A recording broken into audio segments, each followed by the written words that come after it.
Once upon a time, there was a small village nestled in a lush valley, full of life and laughter. The villagers lived peacefully, working their land, tending their animals, and gathering every so often in the village square to exchange stories and goods.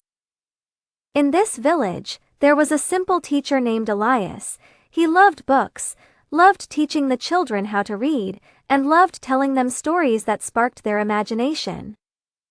One day, Elias ventured further than he usually went, drawn by an unfamiliar path leading up a steep hill. At the top, he found an ancient tree, gnarled and old, its roots so deep they seemed to reach into the earth's heart.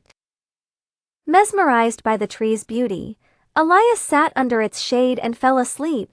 He dreamt of the village, vibrant and bustling with life, only to watch in horror as it crumbled into dust, leaving nothing but ruins.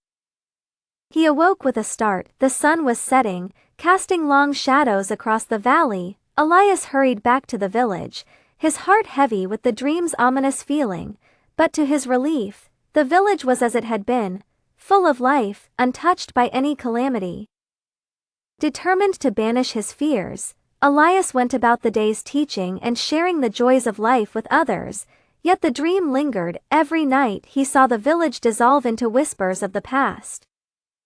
Months passed, and Elias noticed a change in the villagers. Little troubles turned into great unrest, neighbors quarreled over small things, crops failed unexpectedly, and the laughter in the village square seemed a distant memory.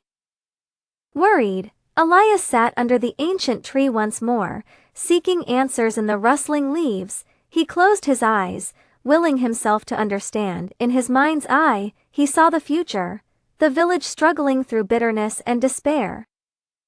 But as his vision darkened, a ray of hope appeared, a single image of the village restored, with peace reigning once more. Elias knew what he must do.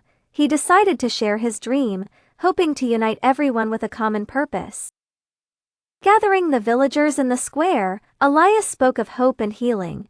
He recounted the dream and the vision of unity and revival. Initially, the villagers were hesitant, but Elias's sincerity slowly warmed their hearts. Inspired by Elias's words, the villagers began to mend their ways. They helped their neighbors, tended their lands with new vigor, and sought to settle disputes peacefully. Days turned into weeks, and gradually, the village healed, the quarrels ceased, the land blossomed with new life, and once again, laughter filled the village square. Through Elias's vision and words, the village learned the importance of unity and kindness amid adversity. The ancient tree stood witness to this change, its roots as deep as before, now nourished by the hope of its village. Elias, content, continued to teach. His lessons now spoke of redemption and the power of dreams that guide us, and under that ancient tree, he often found peace, knowing he had helped turn a dream into reality.